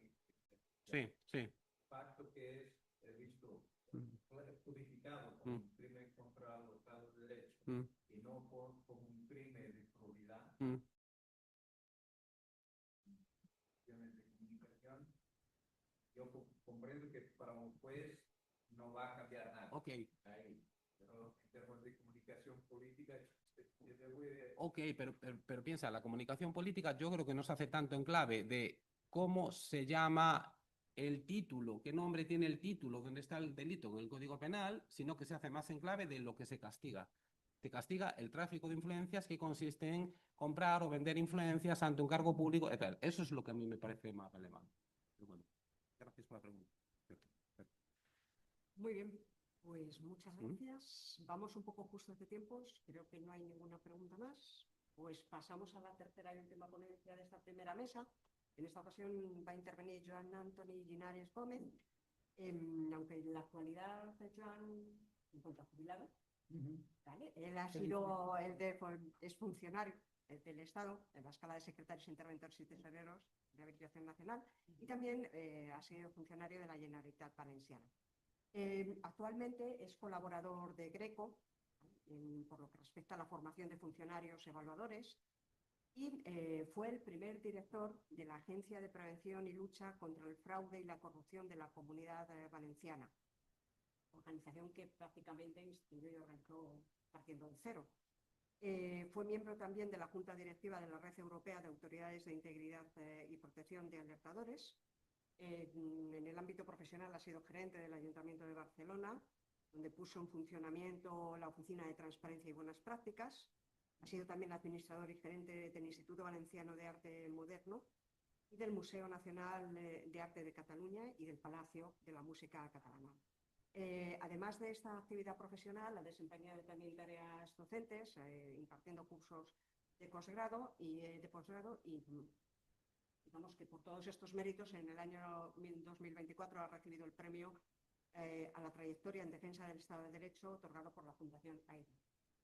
Pues cuando quieras, Joan. Muchísimas gracias. Quisiera comenzar agradeciendo a la organización, especialmente a los profesores José María Sauca, Yolanda Gómez, David García, esta invitación a participar en este cuarto seminario internacional dedicado a la cultura de la legalidad y la lucha contra la corrupción. No es la primera vez que estoy aquí con vosotros. Participé en una anterior edición y también especialmente que me permitáis participar en esta mesa titulada Voces en Cultura de la Legalidad, cuyo título ya en sí ya avanza que nos movemos en un sistema normativo y de conductas conexas que va configurando y construyendo un sistema cultural, institucional y ético. Mi intervención pretende centrarse en una tesis muy sencilla, y es: no puede existir verdadera cultura de la legalidad si ésta no se sustenta en una cultura de integridad pública. Y me explicaré. Porque legalidad e integridad no son conceptos equivalentes. Y la praxis institucional nos demuestra que pueden incluso entrar en conflicto. En primer lugar, la cultura de la legalidad es una noción insuficiente si la limitamos al cumplimiento normativo. En el debate público y académico solemos identificar cultura de la legalidad con el respeto a las normas, el cumplimiento del ordenamiento jurídico o el fortalecimiento del Estado de Derecho, con el sistema sancionador que conlleva ese incumplimiento de las normas, pero sin embargo esta identificación, en mi opinión, resulta insuficiente. Siguiendo las enseñanzas del profesor Luigi Ferrajoli, que nos indica que la legalidad puede ser simultáneamente una garantía y a la vez un instrumento de dominación si no está sometida a los principios sustantivos de justicia y a los valores democráticos consagrados en el Pacto Constitucional. La historia contemporánea nos está demostrando que sistemas profundamente injustos han operado bajo apariencias estrictamente legales. Por ello, la cuestión relevante no es únicamente si las decisiones públicas son legales, sino si están alineadas con la integridad, es decir, si responden realmente a la defensa del interés general. La legalidad regula conductas. La integridad debe de orientar el ejercicio de esas conductas y de las potestades públicas de los servidores públicos, incluyendo al legislador y al Poder Judicial. Y esta referencia es esencial para comprender la corrupción contemporánea. En mi experiencia como director de una agencia antifraude, me he encontrado infinidad de veces con el abuso de normas reglamentarias y resoluciones administrativas emitidas en fraude de ley, que en realidad retorcían el artículo 14 y el 103 de nuestra Constitución y algunos artículos más. El plan estratégico, en segundo lugar, entraría en el plan estratégico estatal de lucha contra la corrupción, objeto de la sesión que hoy estamos teniendo, y quisiera comentarlo desde lo que significa en cuanto a avances, pero también límites. El Plan Estratégico Estatal de Lucha contra la Corrupción de 2025, anunciado por el presidente del Gobierno, se produce tras unos sonoros escándalos de corrupción protagonizados por dos de sus más inmediatos y diría también íntimos colaboradores, el señor Ábalos y el señor Cerdán. Y es sin duda este plan surgido de esta coyuntura, una decisión importante por parte del Gobierno y que significa un reconocimiento explícito del carácter sistémico del fenómeno de la corrupción, al menos en España. Significa también la necesidad de incorporar políticas preventivas, el de alinearse con estándares internacionales contenidos en la Convención de Naciones Unidas contra la Corrupción de 2003, en estándares europeos, especialmente la Directiva 2019-1937, pero sobre todo también en la futura Directiva contra la Corrupción, así como en la introducción en el discurso político del lenguaje de la integridad institucional. Sin embargo, desde una perspectiva analítica, en mi opinión, el plan presenta un límite estructural porque continúa siendo fundamentalmente un plan de cumplimiento normativo, una compliance a nivel general del Gobierno, más que un verdadero sistema de integridad pública. Predomina todavía en este enunciado plan una lógica puramente reguladora, regularista, un enfoque fragmentario y una arquitectura institucional con manifiestas insuficiencias respecto a la independencia de los órganos de control, porque los que se han anunciado y en la manera en que van a funcionar adolecen de una verdadera independencia funcional. La corrupción en las épocas que vivimos ya no opera principalmente mediante ilegalidades evidentes y burdas. Esa corrupción de hace unos 10, 20 años, esto ya no existe. En la actualidad se opera mediante decisiones formalmente correctas que desvían el interés público en beneficio de intereses particulares o partidistas. Se ha consagrado un triángulo perverso en la corrupción: el político corrupto, el empresario corruptor y el tercer vértice de este triángulo, el funcionario servil que da apariencia de legalidad al negocio corrupto. Con esta trama, con este triángulo, la corrupción actualmente, con visos sistémicos, aparece muy desapercibida. Estudiemos estos casos últimos, ¿no? El cómo el señor Ábalos coloca media familia dentro de los ministerios sin que pase nada. Todos sabemos en los ministerios cómo se funciona en cuanto a controles de seguridad, controles de fiscalización, y sin embargo pasa esto, ¿no? Se paga el piso a una amiga, se le paga un sueldo sin que aparezca por la empresa pública a trabajar. La corrupción no consiste ya únicamente en violar reglas, sino que lo que se está es traicionando la confianza pública, utilizando las instituciones y poniéndolas al servicio de intereses contrarios al interés general y a la integridad pública. Lo llamamos procesos de colonización de las instituciones, y cuando afecta a los órganos de control, el equilibrio entre el poder y los contrapesos democráticos se rompe abriendo las puertas a la inequidad y a la arbitrariedad. La corrupción no roba dinero, pero también le roba la dignidad al conjunto de la sociedad. Precisamente ahí aparece el déficit central del enfoque basado exclusivamente en la cultura de la legalidad. Porque la legalidad y la integridad pública constituyen una tensión real en contextos de corrupción estructural. Por eso conviene distinguir con claridad ambos conceptos: la legalidad implicando el cumplimiento formal de normas jurídicas y la posibilidad del control judicial posterior, pero la integridad pública suponiendo algo mucho más exigente: la alineación coherente entre valores constitucionales, decisiones públicas y protección efectiva del interés general. La OCDE nos define la integridad pública como la alineación consistente de valores, normas y conductas orientadas a salvaguardar el interés público frente a intereses privados. Esta definición introduce un elemento crucial: la integridad es preventiva, esencialmente cultural, y su vocación es integrar todo el sistema desde las más altas instancias de los poderes políticos hasta los más humildes servidores públicos, impregnando al conjunto de la ciudadanía. En contextos de corrupción estructural, y utilizo deliberadamente esta expresión, la legalidad puede convertirse incluso en un mecanismo de legitimación del abuso. La disolución, por ejemplo, de la Oficina Antifraude de las Islas Baleares hace tan solo 2 años, se hizo promulgando una ley de su Parlamento impulsada por los partidos PP y Vox, mayoritarios en ese momento en dicho Parlamento.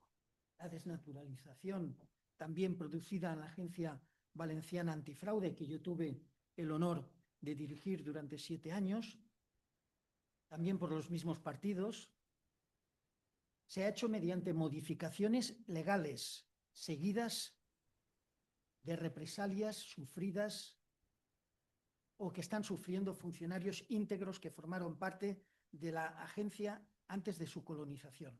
Son solo 2 ejemplos del uso de la legalidad para destruir la integridad. ¿Qué podemos hacer cuando la autoridad competente para proteger a los denunciantes de corrupción en un territorio autonómico, como es del que yo procedo, es a la vez quien represalia a servidores públicos por haber luchado contra la corrupción? Esto no es una pregunta retórica, esto es una descripción de una realidad que tenemos ahora mismo.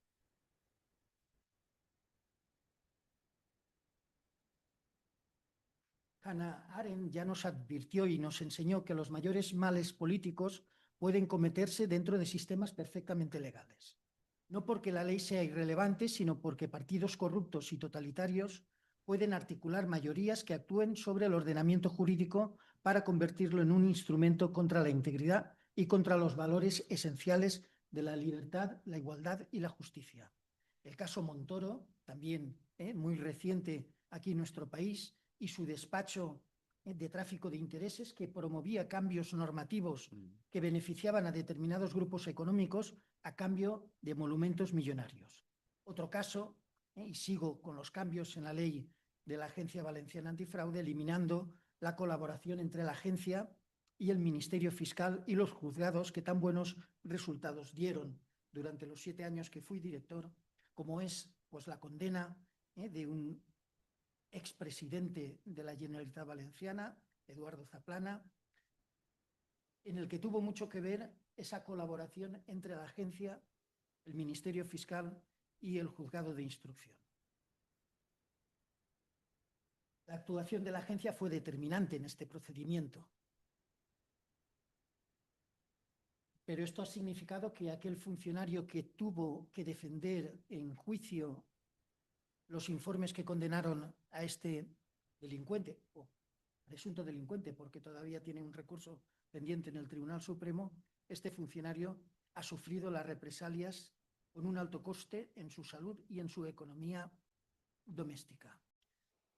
La anterior responsable de la protección de las personas denunciantes, la Agencia Valenciana Antifraude, empezó a proteger denunciantes de corrupción en el 2017, cuando todavía el Parlamento Europeo no había ni puesto en marcha la aprobación de la Directiva 2019-1937.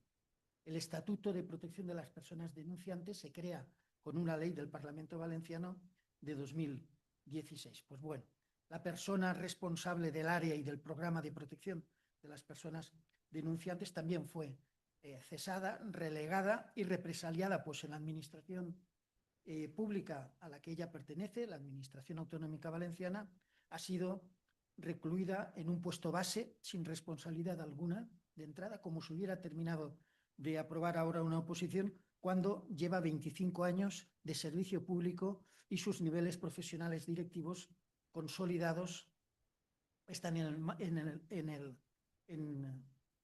el máximo nivel. Lo peor de todo esto no es que esté ocurriendo ahora, lo más grave es la escasa atención que se presta a conductas tan reprochables como estas y aún peor, la normalización de la arbitrariedad o incluso su blanqueo al poner por encima de la integridad la legalidad. Otro ejemplo ilustrativo muy actual sobre el conflicto entre legalidad e integridad lo estamos viviendo también allá en la Comunidad Valenciana, en este caso concreto Ciudad de Alicante, donde viviendas públicas de promoción que deberían de ser adjudicadas a familias humildes que tienen verdaderas dificultades para poder acceder a un derecho fundamental como es la vivienda, bueno, pues han sido adjudicadas entre miembros del PP, sus familiares y funcionarios serviciales con el poder corrupto. Procedimientos formalmente ajustados a derecho, decisiones administrativas impecables y, sin embargo, resultados difícilmente conciliables con el interés general, vista la problemática sobre el déficit de vivienda pública que vivimos en nuestro país. En cuarto lugar, es evidente la necesidad histórica de un sistema estatal de integridad pública en España, porque España ha venido desarrollando con notable sofisticación e incluso perfeccionamiento un buen derecho administrativo, un derecho penal anticorrupción, unas normas y leyes sobre transparencia normativa y los mecanismos de control financiero en nuestras administraciones públicas. Pero aún carece de un verdadero sistema general de integridad pública. El proyecto de ley de integridad pública recientemente publicado y la prevista creación de una agencia estatal de integridad pública, aprobado recientemente por el Gobierno, representan en este sentido una oportunidad histórica y un cambio de paradigma. No se trataría únicamente de crear un nuevo órgano, sino de introducir una nueva lógica institucional basada en poner en el centro del funcionamiento del Estado planes de integridad, mapas y planes de prevención, evaluación ética continuada, protección efectiva de denunciantes, independencia funcional real, supervisión transversal del sector público, declaraciones patrimoniales, conflictos de interés, capacidad investigadora y de recuperación de activos, etcétera. No quiero meterme en la próxima mesa que va a tratar estas cuestiones, pero sí, en quinto lugar, recordar que hay un antecedente español, que es la propia Agencia Valenciana Antifraude, que se dispone de esa experiencia propia, especialmente significativa, si nos atenemos al Manual de Lucha contra la Corrupción, publicado por la Unión Europea en 2023, que consideraba este modelo de institución subnacional de prevención y lucha contra corrupción y protección de las personas denunciantes. La agencia, que se creó en 2016, constituyó un laboratorio institucional de integridad pública en mi comunidad autónoma, para lo bueno y para lo malo. Su modelo incorporó elementos innovadores, un estatuto pionero de protección del denunciante, que todavía se mantiene en la ley y que es superior al que la Ley 2 de 2023 plantea. Introdujo en las administraciones públicas mecanismos preventivos a través de los planes antifraude y de integridad y de formación de cargos eléctricos y funcionarios. Incorporó canales seguros de denuncias en la propia agencia y en las administraciones públicas que emitían las denuncias anónimas mucho antes de que apareciera la Directiva 2019-1937. Desarrolló una intensa capacidad investigadora. Colaboró con el Ministerio Fiscal, los juzgados de instrucción y los órganos de control interno de las propias administraciones públicas. Y además ejerció una independencia funcional orientada a proteger el interés general frente a presiones políticas, que comenzaba por la elección de su dirección directamente por el Parlamento mediante una convocatoria pública y un procedimiento abierto por una mayoría cualificada de 3/5 partes, que actualmente ha desaparecido por derogación también legal. Demostró que la integridad pública no es una construcción teórica, sino una práctica institucional viable. Pero también, y aquí viene el reverso, también demostró algo igualmente relevante, que las instituciones de integridad generan resistencias cuando comienza a afectar a equilibrios de poder consolidados sobre una cultura de corrupción estructural, lo que ha llevado a su actual demolición. La desnaturalización practicada sobre el modelo ilustra precisamente el problema que hoy analizamos. Sin cultura de integridad consolidada entre los poderes públicos, las instituciones de control terminan siendo absorbidas por la lógica partidista que se mantiene anclada en la corrupción antiestructural. Y termino con las implicaciones que, desde mi punto de vista, esto debería de tener para las políticas públicas españolas.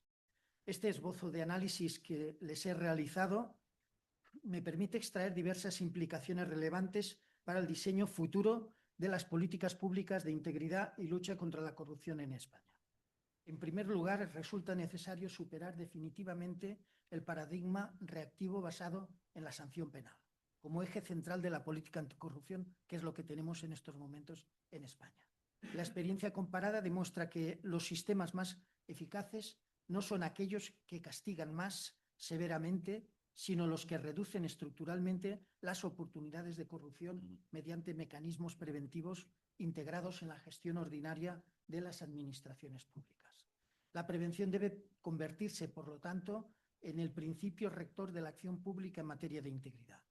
En segundo lugar, las políticas públicas españolas deben de avanzar hacia la construcción de un sistema estatal de integridad pública cohesionado, evitando la actual fragmentación normativa e institucional, la coexistencia de múltiples órganos de control con competencias parciales y niveles desiguales de independencia, generando zonas de vulnerabilidad institucional que pueden ser explotadas por dinámicas de captura política o administrativa. La coordinación efectiva y la autonomía funcional de los órganos de supervisión constituye una condición indispensable de eficacia. Acabando de las personas denunciantes de un enfoque formal a una materialización garantista. La transposición de la Directiva 2019 del 37 y 1937 ha supuesto un avance normativo significativo, pero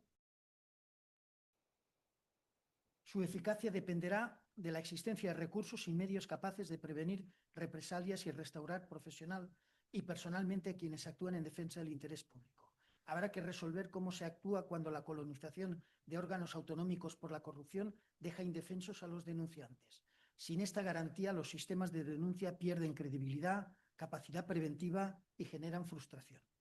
Y, en cuarto lugar, las políticas públicas deberían incorporar de forma sistemática herramientas de evaluación ética y análisis de riesgos de integridad en el diseño de las políticas públicas, especialmente en ámbitos de elevada discrecionalidad administrativa, como es la contratación pública, el urbanismo, las subvenciones, la gestión patrimonial. La integridad no puede limitarse a un control ex post, sino que debe de integrarse en la fase de formulación de las decisiones públicas. Y acabo ya, finalmente, la experiencia española pone de manifiesto que la sostenibilidad de las instituciones de control depende menos de su diseño jurídico inicial que de la existencia de una auténtica cultura institucional de integridad. Sin consenso democrático básico sobre el valor estratégico de los órganos independientes, estos quedan expuestos a ciclos de creación y desmantelamiento vinculados a mayorías políticas coyunturales, lo que debilita la confianza ciudadana y reduce la capacidad preventiva del sistema. En consecuencia, el principal desafío de las políticas públicas españolas en materia anticorrupción no es únicamente normativo, sino cultural e institucional. Consolidar un modelo de gobernanza basado en la integridad como principio estructural del funcionamiento democrático de nuestro Estado. Solo desde esa perspectiva, la cultura de la legalidad podrá convertirse en una realidad efectiva y socialmente legitimada, en mi opinión. Y muchas gracias por vuestra atención y paciencia.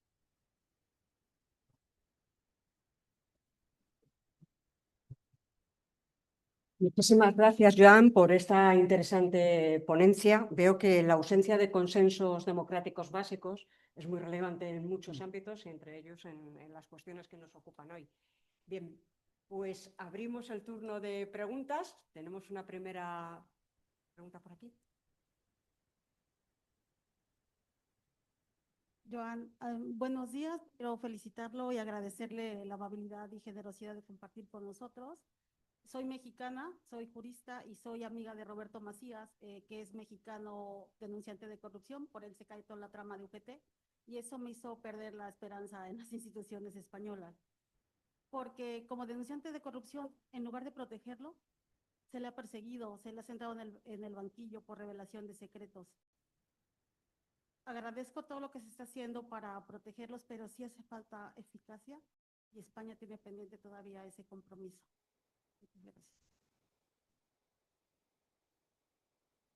Mireia.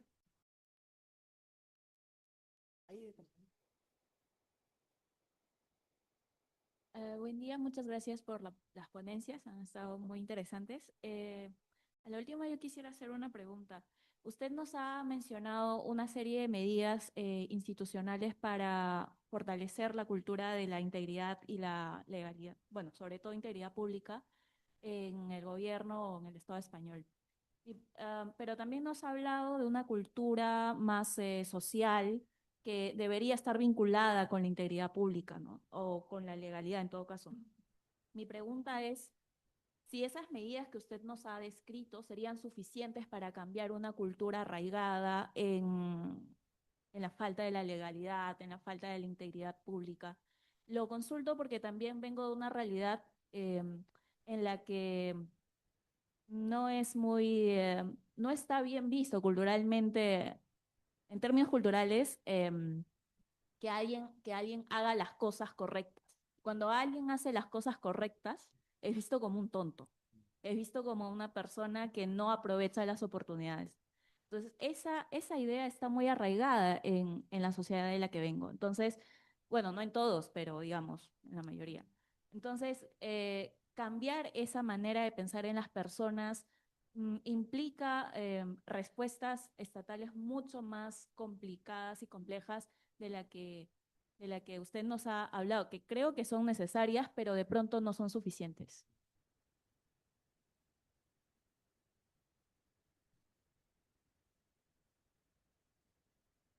Muy rápido. Yo estoy haciendo el doctorado, me encuentro estudiando las perspectivas constitucionales de las administraciones independientes y querría saber cómo de independiente se sintió usted en su función y cómo de independiente es la agencia ahora. O sea, si estas medidas legislativas han arrojado una menor independencia y cuál es su valoración al respecto. ¿Alguna pregunta más? Si puedes acercarte un poco más al micrófono para que puedan escucharte. Bueno, en principio también me alegra que esté aquí en el seminario una persona procedente de México. Ayudé a la Secretaría de Función Pública del Gobierno Federal a elegir el software y el sistema para instalar el buzón de denuncias. Ellos me dijeron que aprendieron mucho, pero yo realmente también aprendí mucho de ellos. Al poco tiempo de estar funcionando, me comentaron que ya habían entrado una cantidad de denuncias considerable que a mí, desde mi ignorancia, pues me parecieron pocas denuncias. Para una población de 100 millones de habitantes, que hayan entrado estos centenares de denuncias en los meses que lleva funcionando el buzón, pues me sorprendía y se lo comenté a la compañera que estaba al otro lado del océano. Y me dijo, no, señor Linares, no, pocas denuncias no. Es que aquí se mata. Aquí al denunciante se le mata. Bueno, eso para mí fue toda una lección de que vivimos a veces mundos que parecen iguales, pero sin embargo hay grados en esta situación. Conozco también a Roberto Macías, he vivido su drama, lo viví siendo director de la agencia, intenté asesorarle y desde luego defendí la tesis de que ya estando la directiva de la Unión Europea que protegía a las personas denunciantes, los tribunales tenían que haber atendido a este principio. Pero en nuestras contradicciones del sistema penal. O sea, tú puedes denunciar, pero a la vez estás sujeto a poder ser el acusado de un delito de revelación de secretos, que es lo que pasó con el caso de Roberto Macías. Y ahí están sus condenas, con su petición de indulto posterior, pero el ostracismo de esta persona a la que nadie prácticamente ha ayudado. Y este es un caso más, aparte de los que yo he estado comentándole, lamentable, que tendrá que resolver el sistema que yo he propuesto en estas líneas que les he comentado. Existe una cultura social que no tiene asumida la integridad pública que estamos hablando aquí, pero en demasiadas ocasiones se vuelca la responsabilidad de esta ausencia de cultura social de integridad pública sobre la propia ciudadanía. Y se olvida que la integridad es un sistema que se construye desde arriba. Se construye desde arriba y asumido por los vértices de las más altas instancias del poder político, luego se va impregnando como si fuera una cascada sobre el conjunto de la sociedad. Para mí no me sirve el recurrido tema de si con factura o sin factura del fontanero cuando viene a casa, porque eso es una frivolidad. A mí lo que me preocupa es un jefe de Estado que cobra 65 millones de dólares por una comisión de una obra pública española que se realiza en Arabia Saudí. Eso es verdaderamente el problema. Porque ¿qué van a hacer el resto de los ciudadanos si su máximo exponente en las altas instancias realiza estos comportamientos y estas conductas y además no le pasa nada? Porque se malinterpreta, desde mi punto de vista jurídico, se malinterpreta un artículo de la Constitución en cuanto a la inmunidad. Está mal aplicado. Aquellos casos en los que se ha intentado enjuiciar y que han sido archivados precisamente en base a ese artículo, están forzados, están realmente, más que decisiones jurídicas, han sido decisiones políticas. Por lo tanto, es muy difícil que la ciudadanía comparta principios y lo que nos encontremos, lo que se encuentran funcionarios honestos e íntegros de otros compañeros que les dicen, pues sí que eres gilipollas, ¿tú por qué te metes en líos? Eso me ha tocado a mí. Yo estuve durante años en ayuntamientos, desde ayuntamientos pequeños hasta un ayuntamiento de las magnitudes del de Barcelona. Las propuestas de soborno en mi época de los años 80 eran burdas, eran realmente burdas. Es que te traían el televisor en color al ayuntamiento, años 80. Años 2000 ya son mucho más, sutiles y ya están mucho más trabajados. Pero es cierto que en el ámbito del funcionariado, si ve cómo se manejan los recursos públicos por parte de los máximos dirigentes de la estructura política, pues el funcionario que se quiere poner enfrente, ¿qué le va a pasar? Pues va a sufrir las represalias. En mi caso, mi cuerpo de secretarios, interventores y tesoreros, tenemos bueno, el lujo, porque realmente es un lujo, de cuando en un destino empiezas que las cosas van a ir mal, puedes pedir otro destino y esperar tener más suerte. Pero el funcionario de un municipio que no se puede mover, si no es volviendo a hacer oposiciones a otros, ¿este funcionario qué va a hacer? Pues de ahí la importancia de la protección de las personas denunciantes. Sin un funcionamiento realmente eficaz en esa protección, no habrá funcionarios que denuncien. En mi época, en la Agencia Valenciana Antifraude, llegamos a proteger a 35 funcionarios esencialmente. Cada uno era una historia y el drama era tremendo en cada caso concreto. Y parte de ese drama era el vacío que sufrían en su propia institución porque se habían salido del redil. O como muy bien me dijo una compañera, aparecían como piezas estropeadas del sistema. Porque el sistema no tiene previsto que alguien le diga al alcalde, señor alcalde, eso que usted quiere proponer es ilegal. Yo se lo he dicho. La respuesta automática era, bueno, a mí me ha elegido el pueblo. Claro. ¿Cómo me estás diciendo que yo que he sido elegido el pueblo, esto que quiero hacer es ilegal? Digo, mi respuesta siempre era la misma, pues porque otros que han sido elegidos también por el pueblo han hecho una ley que dice que usted no puede hacer eso. Y bueno, tuve suerte, con los alcaldes con los que conviví hacían como que quedaban convencidos. Por detrás no sé qué es lo que harían. Y por último, yo pude disfrutar de una enorme independencia, aparte de por convicción, por el sistema que regía en aquella época en la elección de la dirección de la agencia. Primero era un procedimiento abierto, yo no fui candidato de ningún partido político, fui candidato de un conjunto de asociaciones cívicas que venían luchando desde hace años contra la corrupción en la Comunidad Valenciana, y en aquella época era exigible las 3/5 partes del apoyo de los parlamentarios. En mi caso, superé esas 3/5 partes y además no hubo ningún voto en contra. Con lo cual yo me sentí con una legitimación durante los 7 años que duró mi mandato, el máximo legal que podía, que la aproveché. La aproveché y procuré que esa independencia realmente fuera real. Presiones las hubo por todos lados, manipulaciones de todo caso, de toda clase, ataques, los medios afines a los corruptos, era un ataque todos los días, pero bueno, ahí mantuvimos el tipo.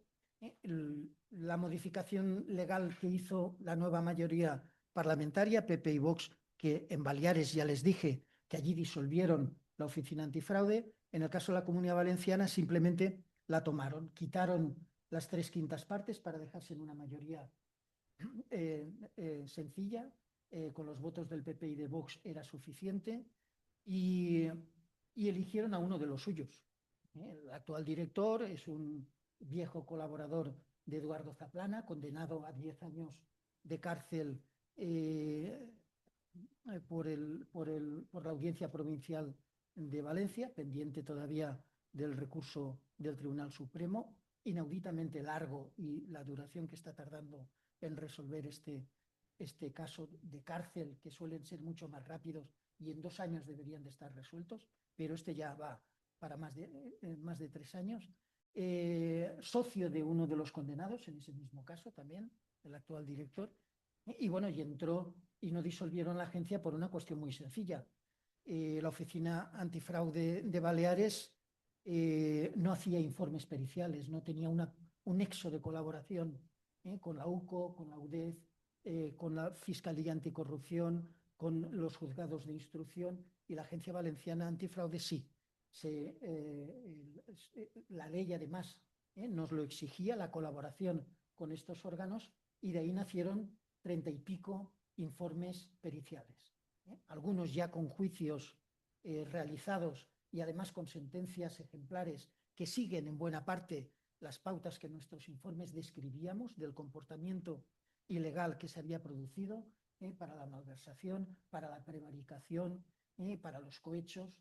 Y esto es una realidad que esta nueva mayoría parlamentaria no quería perder la ocasión para desmontar estos informes periciales que todavía están pendientes de juicio.